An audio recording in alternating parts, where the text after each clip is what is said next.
My name is Patricia Chapontier. I know pretty much everybody here, or have met, or just recently met y'all. But welcome to the Spring 2013 reading for Writing Your Life. And how many people have been here to a reading before? How many's first time? Oh, cool. Yay! I love when we have new people up here. But welcome, anyway. So we're glad y'all are here. The motive, I don't know about the motive for our class. I'm still trying to figure out what the motive for a lot of the things I do is. But the motto of our class is the only way to do this wrong is to not do it at all. And that's what I believe about writing your life story. That anything we get down in any way, shape, or form is going to be appreciated by someone, starting with ourselves. So that's what we do. You can't do anything wrong. The only way to do it wrong is to not do it at all. So I usually do 2 9-week classes a year, one in the spring and one in the fall. I may do one this summer too. So if y'all are interested, let me know, like a little 4-week class or something this summer. So let me know about that. But the next regularly scheduled 9-week class will start in September. I think it's on September 5th. And it's very difficult to start writing, and it's very difficult, I think even more difficult, to keep going once you've started. And being in a group of writers or in classes or workshops or something is about the best way that I've found personally and in helping other people to keep everything going and to keep the interest going in writing and all. So, if you've got an interest in writing your life stories, if you've started and stopped or wherever you are in the process, just know that getting with other people who are doing the same thing really does help tremendously. And what we do in the 9-week classes, every session we read a published memoir. And we read the memoir for the story, but we also read it to study the writing so that the writing of this author can then influence our own writing and help us to become better writers. And this year, this session, we read Travels with Charley by John Steinbeck. Has anybody read that besides the people in the class? No, haven't read it. Yeah, it's kind of a classic. It's by John Steinbeck, and it's about a trip that he took. It was like in 1960, where he traveled all around the country. He did like 10,000 miles, and he had this truck and had like a camper on the back of it, and he had Charley, who is his standard poodle for company. So this book is all about their travels and all the different places that they went to. So we studied his writing. We learned a lot about writing about place, about writing about people. We learned about style.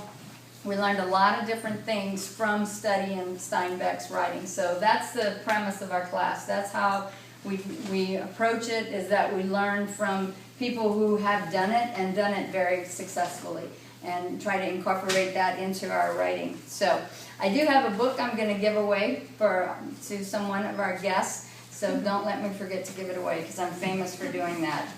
I'm famous for making handouts and going home with my handouts and saying I'm going to do a drawing for a door prize and leaving with the door prize. So it's always, thank you. I always put the responsibility on someone else to remember for me. And what we also do is we put a class book together, an anthology. I went back there to get mine and forgot. And every session we put one together. This is the one we've got together. Everybody puts at least one story in it. And Norma is our graphic designer who designed the cover. Stand up, Norma. Yeah. And Becky. Stand up, Becky. Becky is the one who laid everything out in the interior, which is a huge job trying to get all of that together. So she did that. And Bill did our wonderful programs that are on every seat. So, thank you very much. I mean, it's very nice. We have talented individuals, even beyond writing. So we have great people to do lots of wonderful things for us. So, to show too that this is not all work, a lot of us are going on a cruise on Sunday. How many people are in here going? All right. We've got a cruise going of about 20 people, and it's called Riding the Waves, and we're going to write a little bit, and we're going to play a lot. So just so you know that writing doesn't have to be a chore. You know, I've still got the 9th grade English teacher with the red pen on my shoulder that makes writing totally not fun. So we've knocked that person off, and we try to make writing to be fun as possible, as much fun. So this is the shameless self-promotion part of the talk, my shameless self-promotion. This is my book. It's called Eating an Elephant, Write Your Life One Bite at a Time. This book grew out of teaching these classes. I think I've been teaching them for about 10 years, and people kept asking me, well, this is great for the people who live here, but what about the people who live away? When are you going to write a book? And for probably at least 5 years, I told them, there's no way I'm going to write a book. Hey, Norma, it's good to see you. I love, this is like home week too, you know, it's like all these alumni come back from home. It's very fun. So that's my book, and if you want to write just a little bit a day to get yourself in the habit of writing, have y'all ever heard of a 5-year journal? Yes, I love mine. Yes, 5-year journal. You write only 5 lines every day. You go all the way through to the end of the year, come back to the beginning, and you start again. And it takes 5 minutes a day, so I can't convince myself that I don't have time to do it, because it only takes 5 minutes a day. And then this is how it ends up looking, which is real. This was my husband's idea, was to do every year in a different color. Now, he's the idea guy, I'm the implementer. You know, I'm the one that writes in this thing. But every night we go through this whole scenario about what were we doing last year? What were we doing the year before? What were we doing the year before? And it's so cool because it's just little things you would never, ever think about. So this is a painless way to start writing if you want, or to kind of do just a little bit to document your life, but not have it take over. Go ahead. My name is Leo Hildego, and I want to thank, first of all, I want to thank Patricia and everybody else. Well, I wrote down here my co-workers, but my classmates, for the support and feedback. Becky and Norman, you know, everybody. They gave me a lot of feedback. Good. And also, I want to thank this gentleman. He's funny. And he's, we clicked. And so, I said, well, I'm not reading the story. He says, well, I'll do it for you. And I came this close to not attending this session, and I'm so glad I did. I mean, I take so much away from the people and from the course itself. Just, you know, and I think if you haven't heard any of these stories before, you get an idea of what people put into them. Hello, I'm Becky McGregor, and I absolutely love Patricia's class, and this was the best one we've ever had. I think all of us felt that it was really good. I still hate these readings. That's probably not going to change. Hi, I'm Bill, and my journey started when I applied for the Orlando Arts Festival lottery about 2 years ago, and I received a very nice email from Patricia saying, "Thank you very much, but you're on the waiting list." And then, I don't know, a couple of days before the class, before the seminar, I got a thing back saying that I had room to could join. So I went to the class and I got hooked. And so here I am, about 2 years later. And I enjoy going to the class on Saturdays, the 9-week class. Mostly I really just like the listening to the other classmates read. But this time I read my own. My name's MJ Lucas. I'm Bob's other half. And I think I have the prize in this group for being the one that's been in Patricia's class the longest. Next month it'll be 7 years since I met Patricia. I guess I'm either a slow learner or just like the classes a lot. And it's where I meet all my people that I enjoy being with. My story.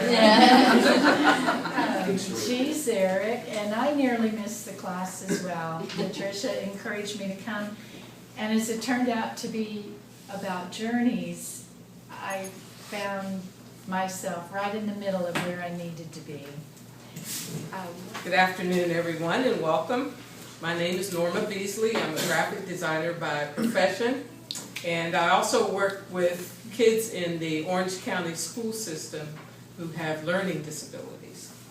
So I will be reading The Key to Recovery. The hardest thing to accept is that your old life is in the past and there's a new normal. She rearranged the furniture in her mind and saw an elegant candlelit dinner for two with Moonlight Sonata playing in the background. A fine white linen tablecloth trimmed with lace graced the small round oak table.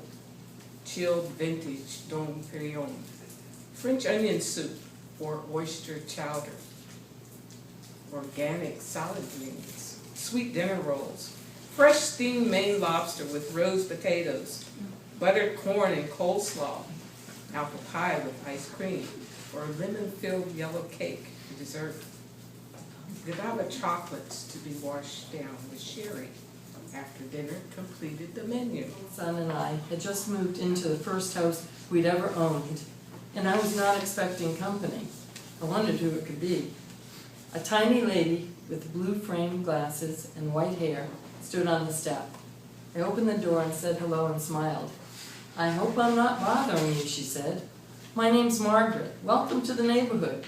If you need anything, I'm just 2 doors down." She smelled of dial soap. Her brown eyes searched mine for a welcome. Thin, with sun-damaged, creased skin, she looked about 70. I invited her in, and we chatted at the dining room table. She told me stories about my bungalow's history, like the story of the man who fell out the back door and broke his hip while shooting a gun into the air, and the dead man found under the bridge, and the former owner's green thumb. After we got acquainted a little, she said, "I've done stalked you long enough. Come visit me," and rose and headed toward the door. I almost tripped over our 2 cats as I opened the kitchen screen door. Frosty and Pilot darted between my legs, lured inside by the aroma of liver being cooked by Mom in a large black cast iron skillet on the stovetop. Anybody who's ever had a cat knows that they are all crazy about liver. Lucky for me, both of my cats were normal felines who craved it. I, on the other hand, was so overwhelmed by the acrid smell that I gagged. I tried to hold my breath until I just had to open my mouth and say something to Mom. Always a sarcastic teenager in the 1960s, especially when I spoke to Mom, I griped, "Mother, you are aware I can't stand liver." Finally, the cruise ship's elevator door opened. An official-looking woman escorted us to the top deck. And Forrest, our son, greeted us in his tuxedo. Sean, his best man and former roommate at Stetson, stood next to him. Sean said, "What a great day and a perfect spot for Forrest and Sarah Merritt." Forrest beamed with pride, and soon Sarah, her face wrapped in a lovely smile, floated down the aisle wearing a radiant white gown. An extended kiss sealed the ceremony, and after the photo was snapped, everyone streamed below deck to the lounge for the reception. Mid-afternoon, over the intercom, we heard, "All people not bound for Alaska must now exit the ship."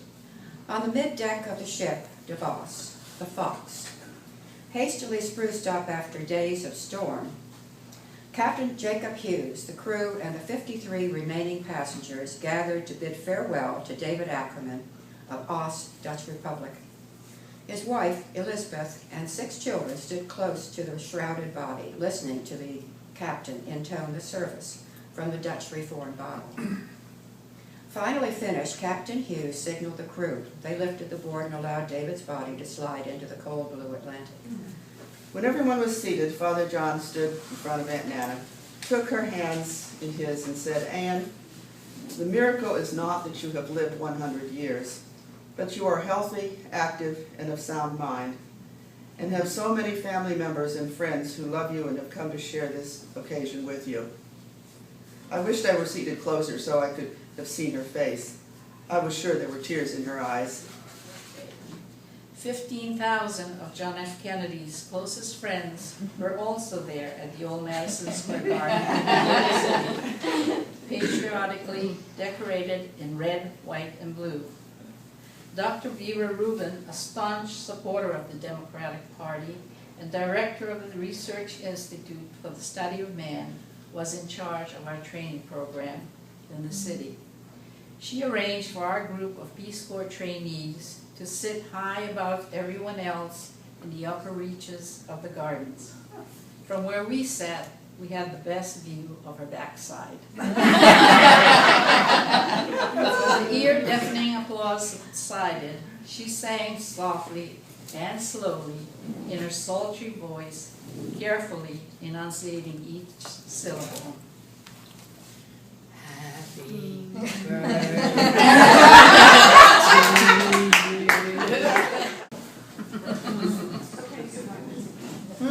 We were gonna sing a duet. But that's been done already.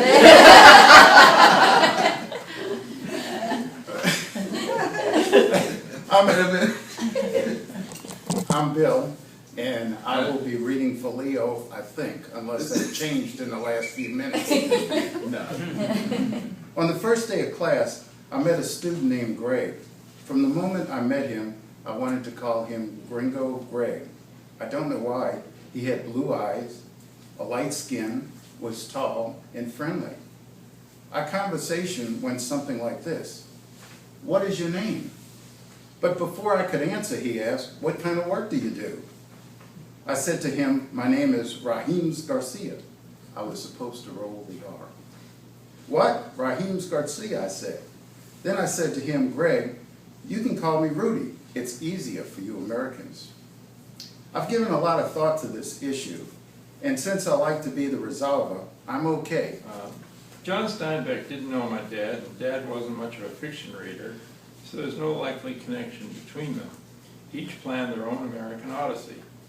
Steinbeck's novels showed him to be a successful dreamer, and as I think back, my father was quite a dreamer too. At least one of his dreams came true. He was taking his family on a drive across America. My mother once said, driving a streetcar in Boston is such a simple and mindless occupation for Dad. It gives him many hours to plan his trips. Dad, what are you doing Saturday morning? Nothing special. I will probably cut the grass, do some work in the garage, I answered. Why do you ask? After a brief pause, my son asked, how would you like to come to my wedding?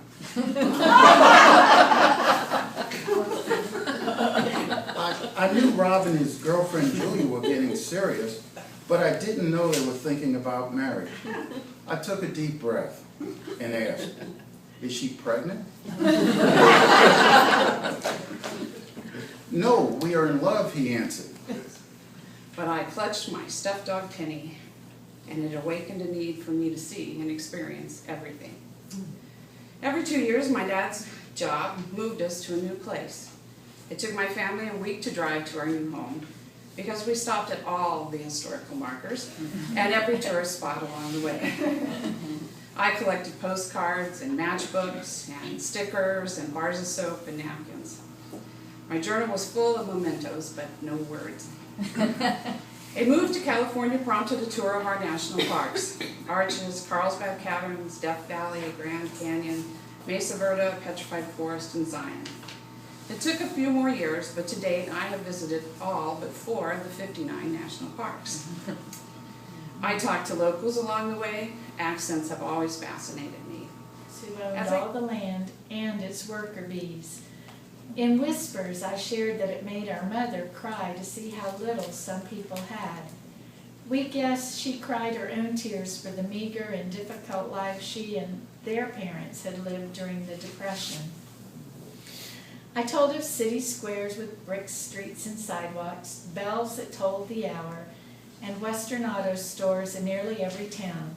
I described drugstores with soda fountains that served my favorite vanilla Coke.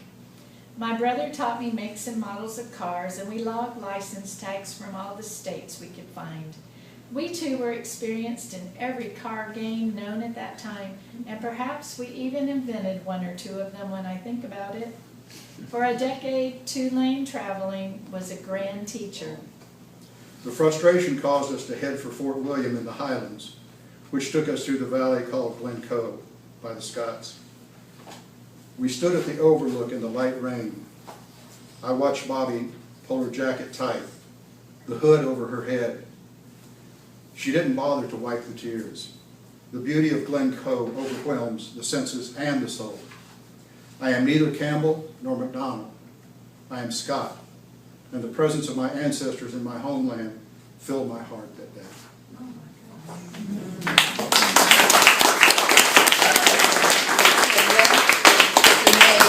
Amazing. I'm just like so proud of them. And, I've been doing this for about 14 years now. And it's amazing for me. It is such a joy to see the stories, to hear the stories, to see the improvement. And, I'm just so proud of all of you. It just amazes me. I feel a great privilege to be able to walk this journey with you all.